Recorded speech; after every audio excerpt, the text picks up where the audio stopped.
Hello my dear friend, बाळांनो, very warm welcome. आज आपल्याला आणखीन एक सेलचा इम्पॉर्टंट कंपोनंट स्टडी करायचा आहे, एक इम्पॉर्टंट सेल ऑर्गॅनेल स्टडी करायचा आहे आणि तो आहे न्यूक्लियस.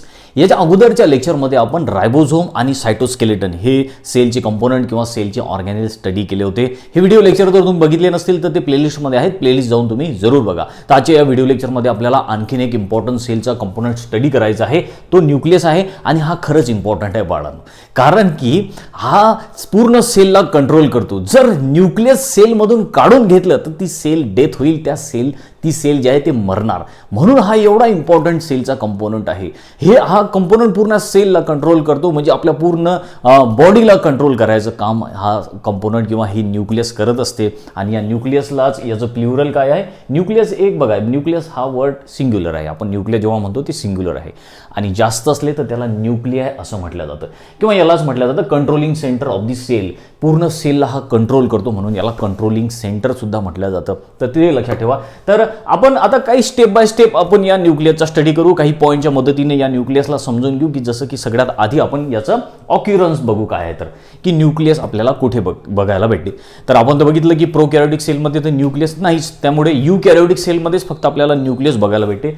आपल्याला युकॅरियोटिक सेलमध्ये न्यूक्लियस प्रेझेंट असते आणि त्याला सुद्धा एक्सेप्शन आहे. ज्या आपल्या आरबीसीज आहेत त्या आरबीसी मध्ये न्यूक्लियस प्रेझेंट नाही. बाकी सगळ्या जवळपास युकॅरियोटिक सेलमध्ये न्यूक्लियस प्रेझेंट आहेच. आता याची डिस्कवरी कोणी केली न्यूक्लियसची, तर न्यूक्लियसची डिस्कवरी केली रॉबर्ट ब्राउन या सायंटिस्टनी 1831. हे जे दिलेलं आहे बाळांनो आपल्याला, हे जे आपल्याला इयर दिलेलं आहे याच्यामध्ये थोडं कन्फ्यूज होऊ शकते. काही बुक्समध्ये 1881 आहे, काही बुक्समध्ये जे आहे 1831 आहे. तर ते लक्षात ठेवा. NCERT वगैरे किंवा बऱ्याचशा बुकमध्ये जे आहे 1831 दिलेलं आहे. स्टेट बोर्डमध्ये जे आहे ते 1881 दिलेलं आहे. तर ते थोडंसं बघा, लक्षात ठेवा व्यवस्थित. एवढं काही हे जे इयर आहे याच्यावर काही क्वेश्चन येत नाही, जस्ट फक्त रेफरन्ससाठी लक्षात ठेवायचं आहे तुम्हाला. पण मेन इम्पॉर्टंट जी न्यूक्लियसची डिस्कवरी केलेली आहे ती रॉबर्ट ब्राउन या सायंटिस्टनी केलेली आहे. ठीक आहे. तर आता न्यूक्लियसचं आपण बघू की याचा शेप, साईज, पोझिशन, याचा स्ट्रक्चर कशा प्रकारचा आहे ते सगळं काही स्टेप बाय स्टेप करून आपल्याला समजून घ्यायचं आहे. तर बघा, न्यूक्लियस जो आहे आपल्या सेलमधला सगळ्यात मोठा ऑर्गॅनेल्स आहे. हे एक इम्पॉर्टंट गोष्ट लक्षात ठेवा. It is the largest cell organelles. मी नोट करून देतो तुम्हाला. हा जो आहे आपल्या सेलमधला सगळ्यात मोठा ऑर्गॅनेल आहे किंवा सेलचा सगळ्यात मोठा पार्ट किंवा सेलचा सगळ्यात मोठा कंपोनंट कोणता असेल तो आहे न्यूक्लियस. तर हे एक गोष्ट लक्षात ठेवा. आणि न्यूक्लियस जे आहे हे जनरली आपल्याला सेलच्या सेंटरला बघायला भेटते. कुठे बघायला भेटते, जी आपली फॉर एक्झाम्पल ही आपली आहे सेल आणि सेलचं हे आहे मधात हे न्यूक्लियस. तर जे न्यूक्लियस आहे ते जनरली सेंटरला असते. पण असं काही नाही जरुरी की ते सेंटरलाच असेल. जर ती प्लॅन्ड सेल असेल, प्लॅन्ड सेल जर असेल तर त्या प्लॅन्ड सेलमध्ये आपण शिकलो की त्याच्यामध्ये एक मोठं व्हॅक्युल असते. त्या व्हॅक्युलमुळे काय होते की हे व्हॅक्युल जे आहे या न्यूक्लियसला साईडला ढकलून देते. त्यामुळे हे न्यूक्लियस कधी कधी साईडला पण असते. पण जनरली जे ॲनिमल सेल वगैरे असतात किंवा ज्या बाकीच्या काही सेल्स असतात त्या सेल्समध्ये न्यूक्लियस आपल्याला सेंटरला बघायला भेटते. याची पोझिशन सेंटरला असते. पण जर समजा ती सेल प्लॅन्टची सेल असेल तर त्या प्लॅन्टच्या सेलमध्ये मोठं व्हॅक्युल प्रेझेंट असते आणि त्या व्हॅक्युलमुळे काय होते की न्यूक्लियस साईडला जाऊन जाते. फॉर एक्झाम्पल ही प्लॅन्ट सेल आहे आणि याच्यामध्ये आपण शिकलो आहे की हे मोठं व्हॅक्युल आहे. आणि या व्हॅक्युलमुळे काय झालं की या व्हॅक्युलमुळे जे न्यूक्लियस आहे ते असं साईडला ढकलल्या गेलं. या व्हॅक्युलमुळे न्यूक्लियस साईडला ढकलल्या जाते. तशी याची पोझिशन कशी आहे, तशी याची पोझिशन ही सेंटरला असते. तर हे आपण याच्या पोझिशन वगैरे बद्दल शिकलो बाळांनो. आता याचा नंबर वगैरे किती असतो, तर जनरली सेलमध्ये एकच न्यूक्लियस प्रेझेंट असते. सेल जे आहे ते युनि न्यूक्लिएट असतात. जर सेलमध्ये एकच न्यूक्लियस असलं तर आपण त्याला युनि न्यूक्लिएट सेल असं म्हणतो. नोट करून देतो तुम्हाला बघा. तर काही सेलमध्ये आपल्याला एकच न्यूक्लियस बघायला भेटेल, त्याला आपण युनि न्यूक्लिएट सेल म्हणणार. काही सेलमध्ये आपल्याला जास्त न्यूक्लियस बघायला भेटतात, तर अशा सेलला आपण मल्टी न्यूक्लिएट सेल असं सुद्धा म्हणतो. फॉर एक्झाम्पल जसं की ज्या काही मसल सेल्स असतात किंवा फंजायच्या बऱ्याचशा अल्गीच्या ज्या सेल आहेत त्यांच्यामध्ये आपल्याला जास्त न्यूक्लियस बघायला भेटतात. त्यामुळे त्या अशा सेलला आपण काय म्हणणार, मल्टी न्यूक्लिएट सेल असं आपण त्याला म्हणतो. त्यानंतर बघा की आपण याचा आपण साईज शेप वगैरे बघितला, याची पोझिशन बघितली. आता याचा शेप कसा असतो, जनरली न्यूक्लियसचा शेप हा ओव्हल असतो, असा गोल गोल असतात. आपण नेहमी न्यूक्लियस काढताना असं गोलच काढतो, ओव्हल सारखं काढतो, राऊंडेड. तर न्यूक्लियसचा शेप जो आहे हा ओव्हल शेप असतो, बरोबर आहे. त्यानंतर आता नेक्स्ट पॉईंट जो आहे आपला तो आहे की याचं कंपोजिशन, की आपलं जे न्यूक्लियस आहे सेलमधलं हे कशापासून बनलेलं आहे. तर आपल्याला न्यूक्लियसमध्ये प्रेझेंट दिसते ते म्हणजे याची ही न्यूक्लिअर मेम्ब्रेन, त्यानंतर याच्यामध्ये असतात DNA, याच्यामध्ये असतात RNA, याच्यामध्ये आतमध्ये असतात न्यूक्लिओप्लाझ्म, याच्या आतमध्ये न्यूक्लिओलस असते. तर हे सगळं स्ट्रक्चर जे आहे हे आपल्याला या न्यूक्लियसमध्ये बघायला भेटते. या सगळ्या स्ट्रक्चरची आपल्याला स्टेप बाय स्टेप करून स्टडी करायची बाळांनो. खूप इम्पॉर्टंट स्ट्रक्चर आहे आणि बऱ्याचदा विचारल्या सुद्धा जातात, त्याच्यावरती खूप सारे क्वेश्चन्स विचारले जातात. तर आता बघा की हे जे न्यूक्लियस आहे हे एक इम्पॉर्टंट स्ट्रक्चर आहे, सेलच्या जवळपास सेंटरला प्रेझेंट आहे. आणि जर आपल्याला या न्यूक्लियसला व्यवस्थित ऑब्झर्व करायचं असलं, याच्या प्रत्येक पार्टला ऑब्झर्व करायचं असलं, तर आपल्याला जी नॉन डिवायडिंग सेल आहे किंवा जी इंटरफेस आहे सेलची, त्या इंटरफेसमध्ये किंवा नॉन डिवायडिंग सेलमध्ये जर आपण न्यूक्लियस बघितलं तर ते आपल्याला व्यवस्थित दिसते. सेलला चांगला ऑब्झर्व करायचं असलं आपल्याला बाळांनो, समजलं का मिनिंग काय? तर सेलला ऑब्झर्व करायचं आहे चांगल्या प्रकारे, सेलचे सगळे कंपोनंट समजून घ्यायचे आहे, सेलचे सगळे पार्ट जर समजून घ्यायचे असले तर आपल्याला सेल सायकलच्या कोणत्या फेजला मध्ये आपल्याला या न्यूक्लियसला ऑब्झर्व करावं लागेल, इंटरफेजमध्ये. हे लक्षात ठेवा. किंवा जेव्हा सेल ही डिवाइड होत नाही तेव्हा, जर सेल समजा जर ही न्यूक्लियस डिवाइड व्हायला लागेल तर मग आपल्याला याचं स्ट्रक्चर समजणार नाही, बरोबर आहे. जेव्हा हे न्यूक्लियस डिवाइड होणार नाही, म्हणजे जेव्हा हे न्यूक्लियस इंटरफेज मध्ये असणार तेव्हा आपण याला ऑब्झर्व करू आणि तेव्हा मग आपल्याला या न्यूक्लियसचे सगळे पार्ट दिसून पडतील. लक्षात ठेवा, कधी आपल्याला याला ऑब्झर्व करायचं या न्यूक्लियसला, इंटरफेजमध्ये. तर लक्षात ठेवा, आपण या न्यूक्लियसला कधी चांगल्या तऱ्हेने ऑब्झर्व करू शकतो, आपल्याला या न्यूक्लियसचे सगळे पार्ट कधी दिसतील, सेल जेव्हा इंटरफेजमध्ये असेल किंवा नॉन डिवायडिंग सेल असेल तेव्हा, जेव्हा ती डिवाइड होणार नाही तेव्हा. आता समजा फॉर एक्झाम्पल की सेल हे आता डिवाइड होत नाही आहे, समजा ती रेस्टिंग पोझिशन आहे, ती इंटरफेजमध्ये आहे, तर अशा वेळी आपल्याला या न्यूक्लियसमध्ये काय काय प्रेझेंट दिसते. तर न्यूक्लियसमध्ये आपल्याला काही जे याच्यामध्ये पार्ट प्रेझेंट दिसतात ते पार्ट आपण सगळे 1 बाय 1 करून नोट करू आणि मग त्याचं एक एक करून आपण डिस्क्रिप्शन घेऊ. तर सगळ्यात आधी जेव्हा आपण या इंटरफेजमध्ये या न्यूक्लियसला बघतो तेव्हा आपल्याला या न्यूक्लियसच्या आजूबाजूला दिसते एक इम्पॉर्टंट कंपोनंट आणि तो आहे न्यूक्लिअर एन्व्हेलॉप.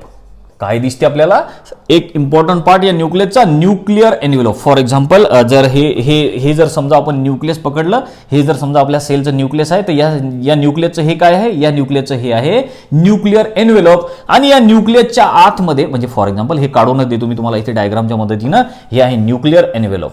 हे न्यूक्लिअर एन्व्हेलॉप आहे, हे डबल लेअरचं स्ट्रक्चर आहे. या न्यूक्लिअर एन्व्हेलॉपच्या आतमध्ये आहे न्यूक्लिओप्लाझ्म. काय आहे, एक फ्लुइड, एक मॅट्रिक्स, त्याला आपण म्हणतो न्यूक्लिओप्लाझ्म, ज्याला कॅरिओप्लाझ्म असं सुद्धा म्हणतात.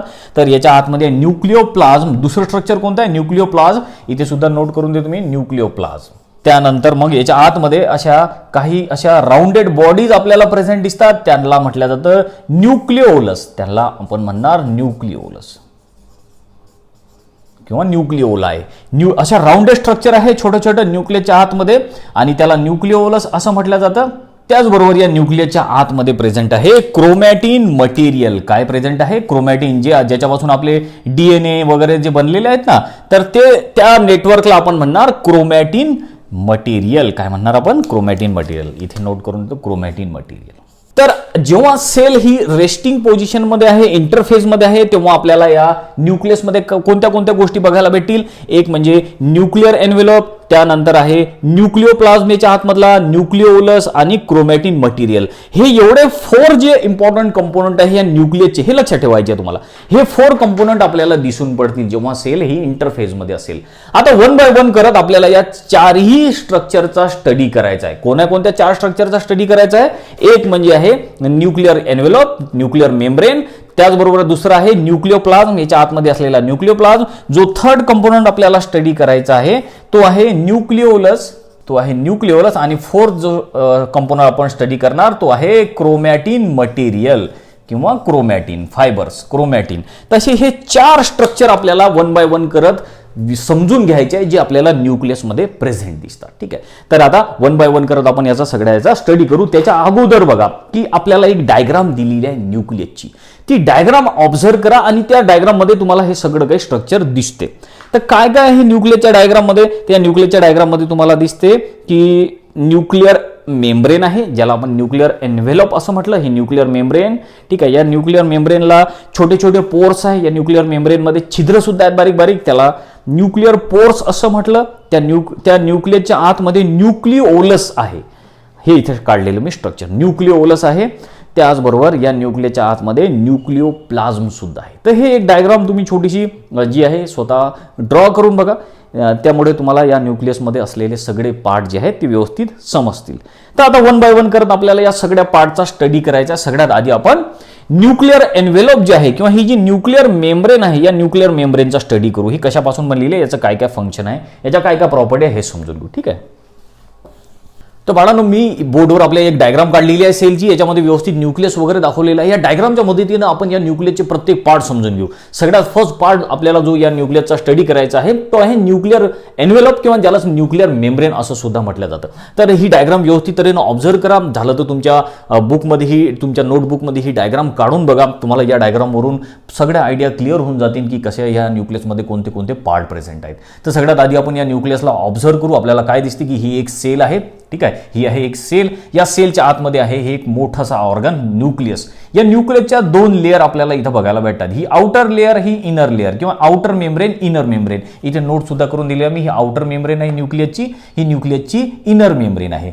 आणि या आउटर मेम्ब्रेनमध्ये काही काही ठिकाणी असे पोर्स पण आहे, छिद्र पण आहे दिलेले. तर या छिद्रांना, पोर्सला न्यूक्लिओ पोर्स असं म्हटलं जातं. पोर्स म्हणजे काय, छिद्र आहेत ते. छिद्र असलेली ही बाहेरची लेअर जी आहे ही छिद्रवाली आहे, म्हणून याला म्हटलं न्यूक्लिओ पोर्स, बाहेर छिद्र आहेत.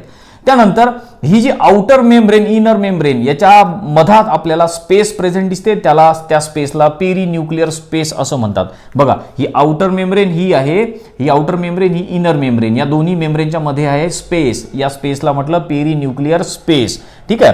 तर आणखीन आपल्याला काय काय दिसते या सेलच्या डायग्राम मध्ये?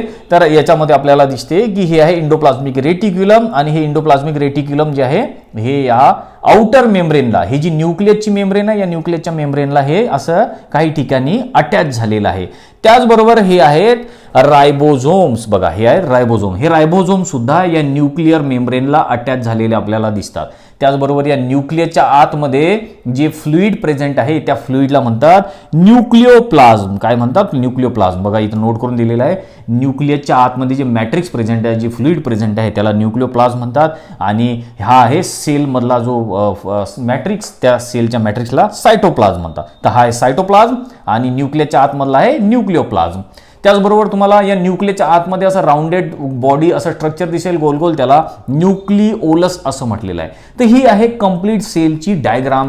या डायग्रामच्या मदतीनं आपल्याला न्यूक्लियसच्या प्रत्येक पार्टचा स्टडी करायचा आहे व्यवस्थित. जर ही डायग्राम तुमच्या, हे बिलकुल सिंपल डायग्राम आहे बाळांनो, झालं तर तुम्ही काढून सुद्धा बघा, तुम्हाला खूप याचा फायदा होईल. तुम्हाला सगळं डिस्क्रिप्शन ताबडतोब समजेल. तर आता वन बाय वन करत आता या न्यूक्लियसचे पार्ट आपण समजून घेऊ. सगळ्यात फर्स्ट जो पार्ट आपल्याला स्टडी करायचा आहे याचा, तो आहे न्यूक्लिअर एन्व्हेलप किंवा न्यूक्लिअर मेम्ब्रेन. बिलकुल इझी आहे.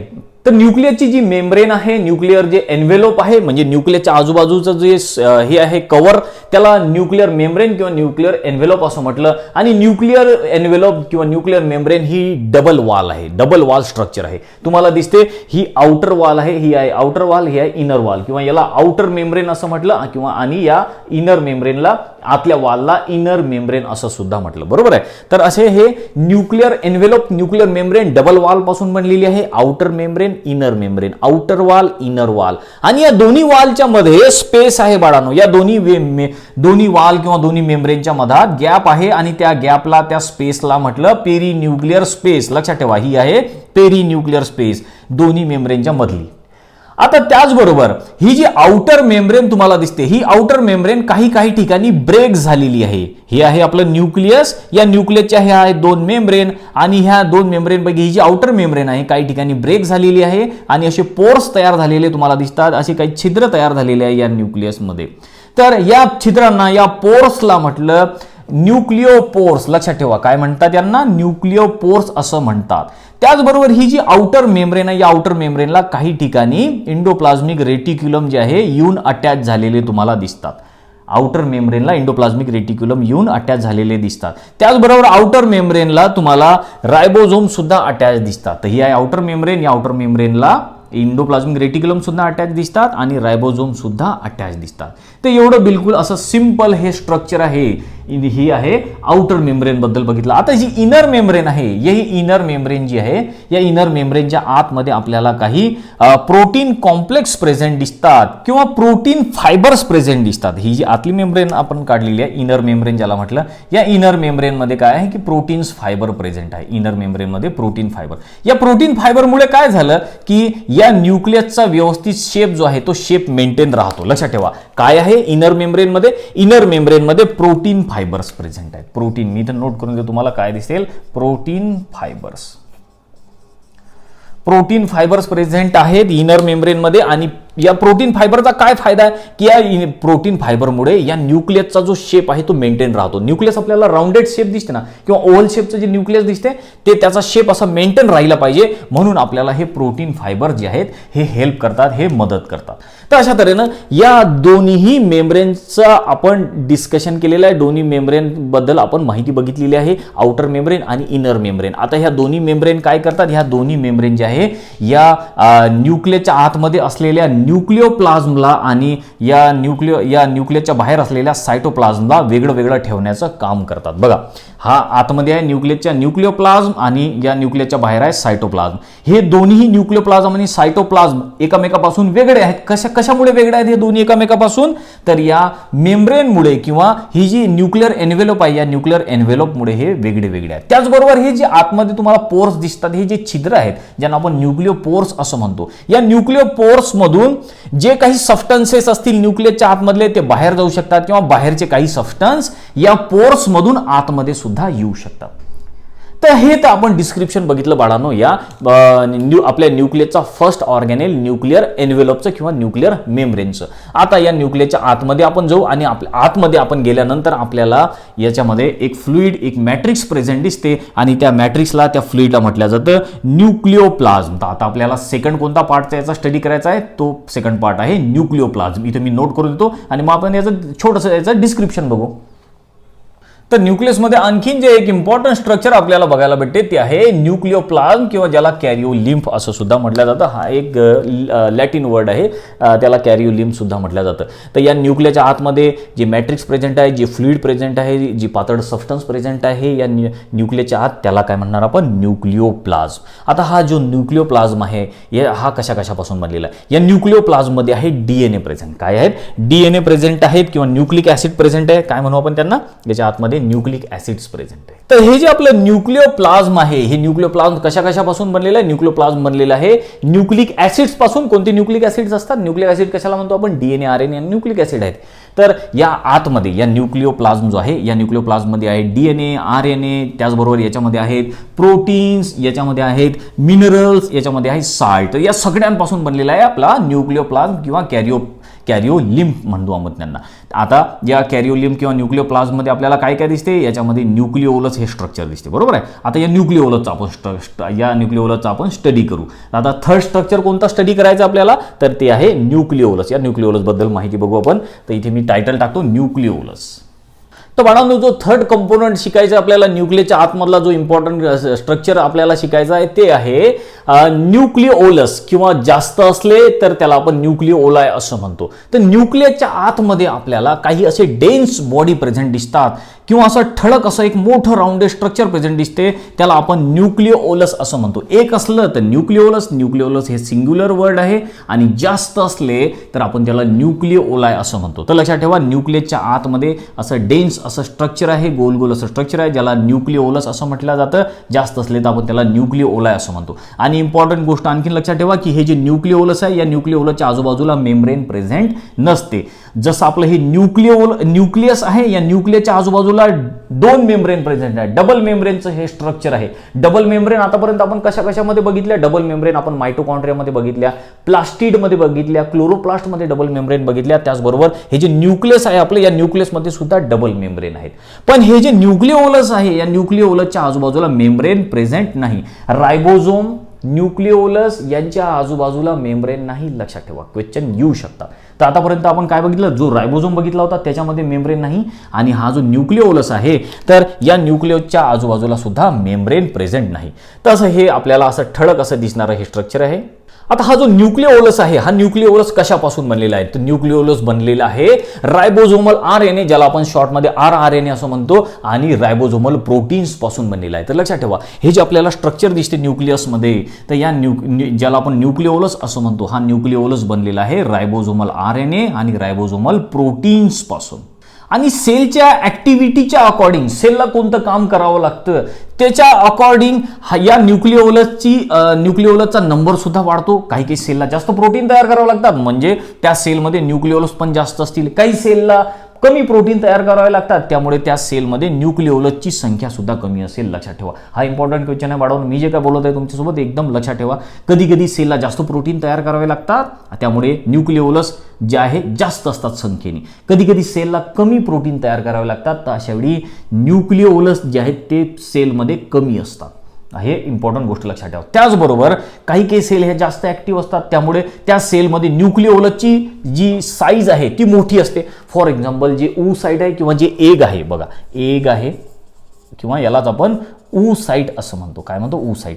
तर या ऊ साईटमध्ये न्यूक्लिओलस जे आहे हे लार्ज असते. कसं असते? लार्ज, मोठं असते. हे साईजनी मोठं असते न्यूक्लिओलस. पण काही सेल असे आहेत जसे की स्पर्ममध्ये जे न्यूक्लियस आहे त्याची साईज स्मॉल आहे. लक्षात ठेवा, स्पर्ममध्ये आपल्याला न्यूक्लिओलस हे छोट्या साईजचं दिसते, आणि जे ऊ साईट आहे फिमेलमध्ये, मुलींमध्ये जे ऊ साईट आहे किंवा ज्याला आपण एग असं म्हणतो, त्या एगमध्ये हे जे न्यूक्लिओलस आहे हे मोठं आहे, साईजनी मोठं आहे, लार्ज आहे. आणि स्पर्ममध्ये, ज्याला आपण मुलांमध्ये असतात ते शुक्राणू, त्या स्पर्ममध्ये हे न्यूक्लिओलसची साईज ही छोटी आहे. तर लक्षात ठेवा, साईज बद्दलही आपण बोललो न्यूक्लिओलसच्या, आणि त्याच्या नंबर बद्दल सुद्धा बोललो आपण. जिथे सेलला जास्त प्रोटीन तयार करावे लागतील तिथे न्यूक्लिओलस जास्त असतील, एकापेक्षा जास्त न्यूक्लिओलस असतील. ज्या सेलला कमी प्रोटीन तयार करावे लागतील त्या सेलमध्ये न्यूक्लिओलस कमी असतील. आणि हे न्यूक्लिओलस कशापासून बनलेला आहे? न्यूक्लिओलस बनलेला आहे रायबोझोमल आरएनए, आरआरएनए आणि रायबोझोमल प्रोटीन्स पासून हे न्यूक्लिओलस बनलेलं आहे. आणखीन एक गोष्ट लक्षात ठेवा की या न्यूक्लिओलस पासूनच रायबोझोम्स तयार होतात. रायबोझोमला तयार कोण करतो? तर रायबोझोमला तयार करतो न्यूक्लिओलस. हे इथे इम्पॉर्टंट स्टेटमेंट लक्षात ठेवायचं आहे तुम्हाला बाळांनो. रायबोझोमला तयार करणारं स्ट्रक्चर कोणतं आहे? तर ते आहे न्यूक्लिओलस. या न्यूक्लिओलसलाच बायोजिनेसिस असं म्हटलं जातं, बायोजिनेसिस ऑफ रायबोझोम्स असं म्हटलं जातं. कारण रायबोझोम बनण्यासाठी कोण आवश्यक आहे? रायबोझोमला कोण तयार करते? तो न्यूक्लिओलस तयार करतो. काय करतात हे न्यूक्लिओलस? तर न्यूक्लिओलस रायबोझोमला कसे तयार करतात ते सुद्धा इम्पॉर्टंट आहे, लक्षात ठेवा.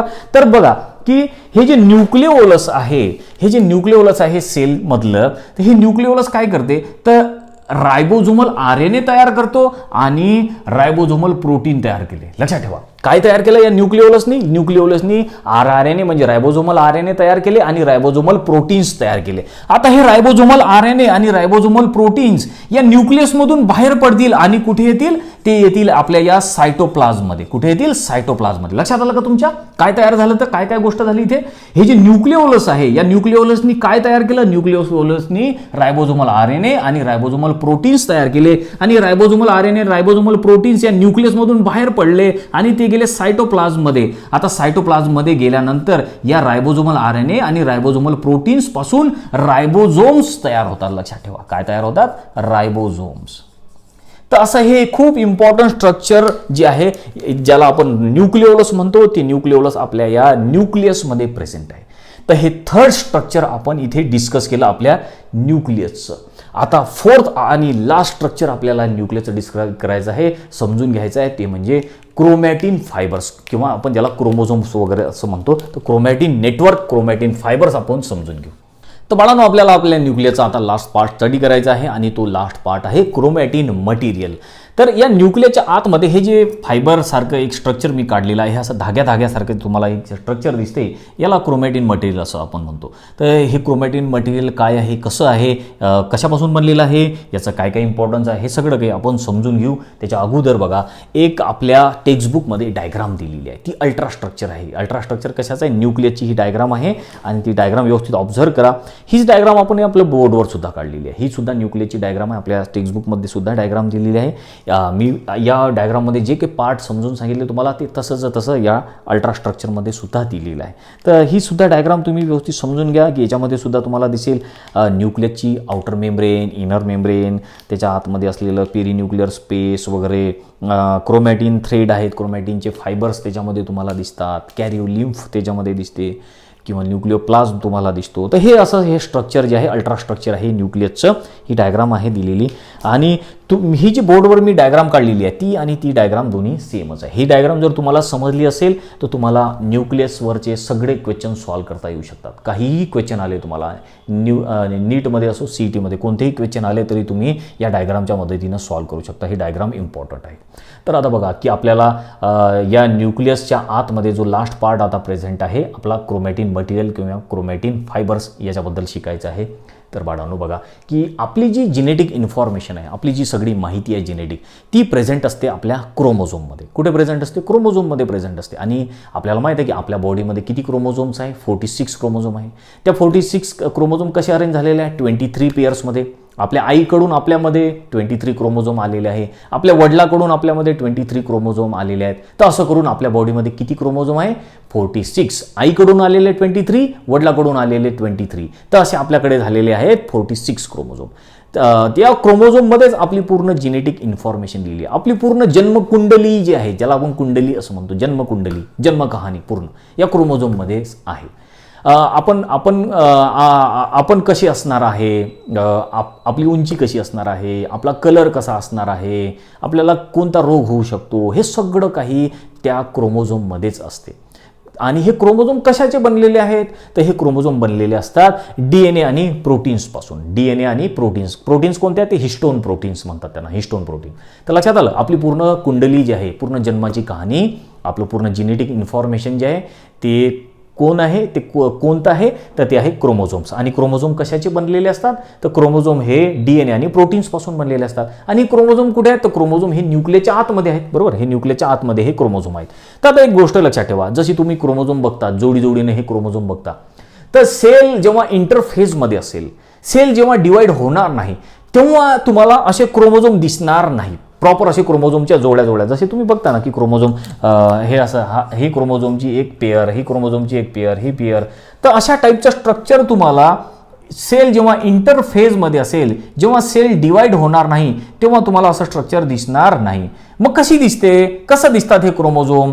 जेव्हा सेल इंटरफेजमध्ये असेल, सेल जेव्हा डिवाइड होणार नाही, म्हणजे सेल एकाच्या 2 सेल जेव्हा होणार नाहीत, तेव्हा हे क्रोमोझोम जे आहेत ते तुम्हाला असे थ्रेड लाईक दिसतात. कसे दिसतात? असे धाग्यासारखे दिसतात. तुम्ही ओळखू शकणार नाही हा क्रोमोझोम आहे म्हणून. पूर्ण असं धाग्यासारखंच तुम्हाला असं स्ट्रक्चर दिसते. आणि या धाग्यासारख्या दिसणाऱ्या स्ट्रक्चरला आपण काय म्हणतो? या धाग्यासारख्या दिसणाऱ्या स्ट्रक्चरला क्रोमॅटिन मटेरियल म्हणून ओळखले जाते. किंवा आपण त्याला साधं क्रोमॅटिन पण म्हणतो, किंवा क्रोमॅटिन फायबर्स म्हणतो, किंवा क्रोमॅटिन नेटवर्क सुद्धा म्हणतो. कारण हे नेटवर्क तयार झालं, पूर्ण असे धागे असे तयार झालेले आतमध्ये, मग आपण त्याला नेटवर्क सुद्धा म्हणतो. तर हे क्रोमॅटिन काय आहे? तर क्रोमॅटिन म्हणजे क्रोमोझोमच आहे, धाग्यासारखं असं दिसणारं स्ट्रक्चर. आणि कधी दिसते आपल्याला हे? जेव्हा सेल हे इंटरफेजमध्ये असेल, सेल जेव्हा डिवाइड होणार नाही, तेव्हा हे स्ट्रक्चर दिसते. आता हे जे क्रोमॅटिन मटेरियल आहे, हे जे धागे आहेत आपल्या क्रोमोझोमचे, हे कशापासून बनलेले आहे? तर हे बनलेले आहे DNA पासून. ज्याच्यापासून आपला क्रोमोझोम बनलेला आहे त्याच्यापासूनच हे बनलेले आहेत. तर याच्यामध्ये सुद्धा DNA आहेत, याच्यामध्ये सुद्धा प्रोटीन्स आहेत, याच्यामध्ये सुद्धा हिस्टोन प्रोटीन आहे, याच्यामध्ये सुद्धा RNA होते, याच्यामध्ये सुद्धा RNA आहेत. तर अशा तऱ्हेनं हे आपलं हे जे क्रोमॅटिन मटेरियल आहे किंवा हे जे धागे आहेत हे बनलेले आहेत या सगळ्या मटेरियलपासून. तर याच्यामध्ये काय या क्रोमॅटिन मटेरियलमध्ये? याच्यामध्ये DNA आहे, याच्यामध्ये प्रोटीन्स आहेत, काही हिस्टोन प्रोटीन्स आहेत, काही नॉन हिस्टोन प्रोटीन आहे. हे नंतर आपण DNAचं जेव्हा स्ट्रक्चर डिस्कस करू तेव्हा हिस्टोन प्रोटीन कोणते असतात, नॉन हिस्टोन प्रोटीन्स कोणते असतात, हे आपण नंतर याच्यामध्ये स्टडी करूच. तर सध्या इथे हेच लक्षात ठेवा की हे जे धागे आपल्याला दिसतात क्रोमोझोमचे, ज्याला आपण क्रोमॅटिन मटेरियल असं म्हणतो किंवा क्रोमॅटिन थ्रेड आपण म्हणतो, हे क्रोमॅटिन थ्रेड बनलेले आहे DNA आणि प्रोटीन्सपासून. ठीक आहे, इथपर्यंत लक्षात आलं तुमच्या. त्याचबरोबर आता बघा की हा जो थ्रेड आहे, हा जो धागा आहे, हा क्रोमॅटिनचा हा जो धागा आहे असा आपण सेपरेट इथे काढून घेऊ. ठीक आहे, हा धागा मी इथे सेपरेट काढलेला आहे. आणि हा जो क्रोमॅटिनचा धागा आहे हा कशापासून बनलेला आहे? हा DNA याच्यामध्ये, आणि याच्यामध्ये आहे प्रोटीन्स. काय आहे त्याच्यामध्ये? या धाग्यामध्ये DNA आणि प्रोटीन्स आहेत. ठीक आहे, आता एक इम्पॉर्टंट गोष्ट तुम्हाला बिलकुल लक्षात ठेवा, तुम्हाला सांगायची. कोणती इम्पॉर्टंट गोष्ट आहे मला?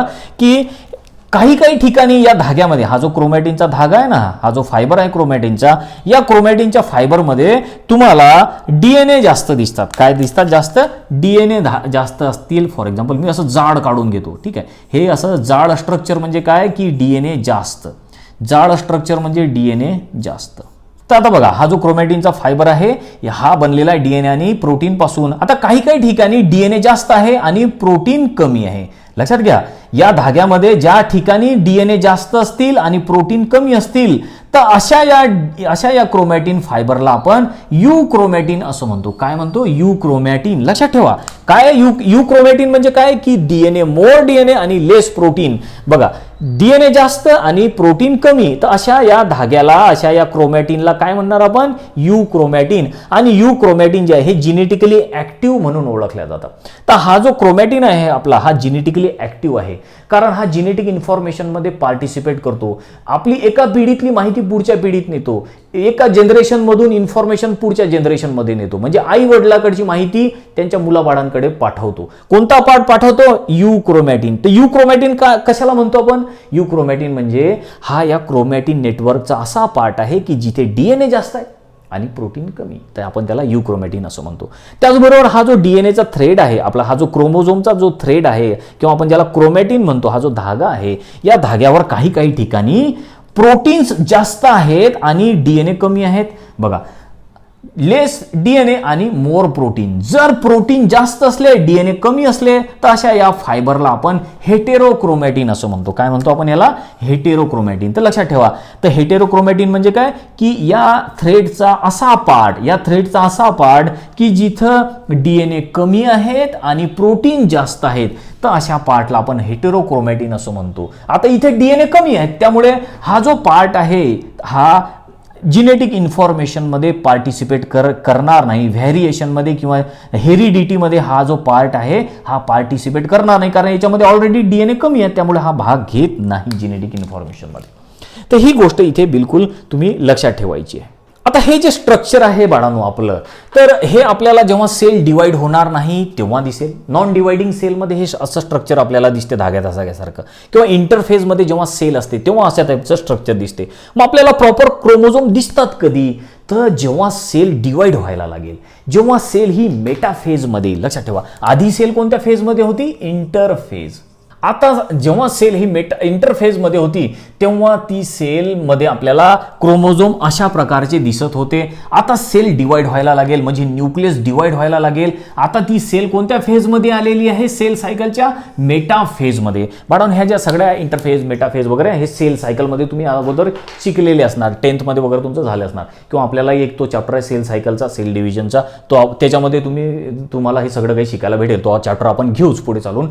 तर जेव्हा आता ही सेल डिवाइड व्हायला लागेल, हे जेव्हा न्यूक्लियस डिवाइड व्हायला लागेल, जेव्हा ही सेल मेटाफेजमध्ये येईल, कोणत्या फेजमध्ये? हे न्यूक्लियस डिवाइड होऊन मेटाफेजमध्ये जेव्हा येईल, तेव्हा हे जे धाग्यासारखं आपल्याला स्ट्रक्चर दिसते ते आता कंडेन्स व्हायला लागेल, ते कॉईल व्हायला लागेल. हे जे धागे आहेत ना, हे असे गुंडाळायला लागतात एकमेकाला, असे पूर्ण गुंडाळायला लागतात आणि कंडेन्स होतात, आणि मग याच्यापासून तयार होतो असा क्रोमोझोम. मग आपले असे क्रोमोझोम तयार व्हायला लागतात. लक्षात ठेवा, असे क्रोमोझोम तयार व्हायला लागतात. कधी आपल्याला क्रोमोझोम दिसतील? क्रोमोझोम कधी दिसतील आपल्याला? क्रोमोझोम आपल्याला मेटाफेजमध्ये दिसतील. आणि क्रोमोझोम असे धाग्यासारखे कधी दिसतील आपल्याला? थ्रेड लाईक कधी दिसतील? जेव्हा सेल ही इंटरफेजमध्ये असेल तेव्हा. आता मेटाफेजमध्ये आलेली आहे सेल. आता हे न्यूक्लियस जे आहे हे डिवाइड व्हायला लागेल. जेव्हा न्यूक्लियस डिवाइड व्हायला लागेल, जेव्हा तुम्हाला मग हे दिसते ना, हे थ्रेड लाईक स्ट्रक्चर, हे पूर्ण कॉईल होते, कंडेन्स होते, आणि मग आपल्याला असे ठळक क्रोमोझोम दिसतात की हा क्रोमोझोम 1 नंबर, 2 नंबरचा क्रोमोझोम, 3 नंबरचा क्रोमोझोम, असे क्रोमोझोम आपल्याला दिसून पडतात. जर ही ह्युमनची सेल असेल, जर हे ह्युमनचं न्यूक्लियस असेल, तर तुम्हाला याच्यामध्ये 46 क्रोमोझोम दिसतात. किती? 46 क्रोमोझोम दिसून पडतात. तुम्ही हे क्रोमोझोम मोजू शकता, 1 2 3 4 असे क्रोमोझोम तुम्ही मोजू शकता. असे 46 क्रोमोझोम तुम्हाला दिसतात, आणि पेअरमध्ये अरेंज तुम्हाला झालेले दिसतात. जशी हे एक पेअर, ही एक पेअर, ही एक पेअर, तर अशा किती पेअर असतात? 23 पेअर असतात. म्हणजे 1 2 3 4 5 अशा 23 पेअर्स. आणि किती क्रोमोझोम आहे मग ते? 46 क्रोमोझोम तुम्ही मोजू शकता. या न्यूक्लियसच्या आतमध्ये क्रोमोझोमची संख्या मोजू शकता. 1 2 3 4 5 6 7 8 असे क्रोमोझोम तुम्ही याच्या आतमध्ये मोजू शकता. तर ह्युमन्समध्ये फिक्स नंबर असतात क्रोमोझोमचे 46. तो कोणताही ह्युमन बिंग घ्या, तो कोणताही माणूस घ्या या पृथ्वीवरचा, तो काळा गोरा, तो आफ्रिकन, तो इंडियन, ऑस्ट्रेलियन, कोणताही माणूस घ्या, त्याच्या बॉडीमध्ये त्याच्या क्रोमोझोम्स त्याच्या न्यूक्लियसमध्ये 46 क्रोमोझोमच असणार आहेत. ते क्रोमोझोमची नंबर फिक्स असतो, क्रोमोझोमची संख्या फिक्स असते प्रत्येक ऑर्गॅनिझममध्ये. माणसामध्ये 46च क्रोमोझोम तुम्हाला दिसतील. जे माकड असेल त्याच्यामध्ये वेगळे क्रोमोझोम असते. जे उंदीर आहे त्याच्यामध्ये फॉर एक्झाम्पल तुम्हाला 20 क्रोमोझोम प्रेझेंट दिसतात, 20 क्रोमोझोम. तर प्रत्येक स्पेसीजमध्ये, प्रत्येक ऑर्गॅनिझममध्ये क्रोमोझोमचा नंबर वेगळा वेगळा असतो. वेगळ्या प्लांटमध्ये सुद्धा क्रोमोझोमचा नंबर हा वेगळा तुम्हाला बघायला भेटतो. जसं वाटाण्याचं झाड असेल त्याच्यावर तुम्हाला 8 क्रोमोझोम वगैरे तुम्हाला दिसतात. तशा तऱ्हेनं प्रत्येक स्पेसीज, ते प्लांट असो ॲनिमल असो, त्यांच्यामध्ये फिक्स क्रोमोझोम तुम्हाला दिसून पडतात. तर हे सगळी माहिती बघितली बाळांनो आपण आपल्या या न्यूक्लियसबद्दल, न्यूक्लियसच्या प्रत्येक पार्टबद्दल हे सगळं समजून घेतलं. आता लास्टमध्ये याचं फंक्शन काय, न्यूक्लियसचं इम्पॉर्टन्स काय, न्यूक्लियस काय रोल प्ले करते. तर बघा आपल्याला काय माहिती दिली आहे की न्यूक्लियस जे आहे, nucleus content entire genetic information. हे जे न्यूक्लियस आहे याच्यामध्ये पूर्ण जेनेटिक इन्फॉर्मेशन असते आपली, आपण कसं दिसणार वगैरे, ते सगळी माहिती आहे जे या न्यूक्लियसमध्ये प्रेझेंट असते. आणि हे जे न्यूक्लियस आहे play important role in heredity and variation. हे न्यूक्लियस आपल्या हेरिडिटी आणि व्हेरिएशनमध्ये इम्पॉर्टंट रोल प्ले करते. कारण न्यूक्लियसमध्येच क्रोमोझोम असतात आणि ते क्रोमोझोम एका पिढीतून दुसऱ्या पिढीमध्ये पास होत असतात, एका जनरेशनमधून दुसऱ्या जनरेशनमध्ये, आई वडिलाकडून मुलाकडे, मुलाकडून पुढच्या आणखीन त्यांच्या मुलाबाळांकडे हे क्रोमोझोम असे पुढे जातच असतात, बरोबर. म्हणून हे न्यूक्लियस जे आहे हे हेरिडिटीमध्ये इम्पॉर्टंट रोल प्ले करते. त्याचबरोबर हे जे न्यूक्लियस आहे या न्यूक्लियसमध्ये DNA तयार होतात, या न्यूक्लियसमध्ये RNA तयार होतात, या न्यूक्लियसमध्ये प्रोटीन्स तयार होतात. तर हे एवढं असं इम्पॉर्टंट हे स्ट्रक्चर आहे आपल्या सेलमध्ये प्रेझेंट असलेलं. तर इथे आपण बाळांनो आपला हा जो न्यूक्लियस नावाचा आपला हा जो पार्ट आहे तो कंप्लीट केलेला आहे. याच्यावरची सगळी डिटेलमध्ये आपण इन्फॉर्मेशन बघितली आहे, याच्या प्रत्येक पार्टचा स्टडी केला, याचा सगळं स्ट्रक्चर आपण समजून घेतलं. तो तुम्ही टेक्स्टबुकमध्ये चांगल्या तऱ्हेनं हा पार्ट जो आहे तो वाचून घ्या. तुमच्याकडे काही नोट्स असल्या त्या नोट्स वाचून घ्या. त्याचबरोबर भरपूर MCQ याच्यावरची सॉल्व करा आणि काही क्वेश्चन डाऊट असले तर मला कमेंट करून जरूर विचारा. आता नेक्स्ट लेक्चरमध्ये आपण या चॅप्टरचा आपला लास्ट पार्ट कंप्लीट करू. सिलिया फ्लॅजेला वगैरे ते आपल्याला दिलेलं आहे, ते आपण समजून घेऊ.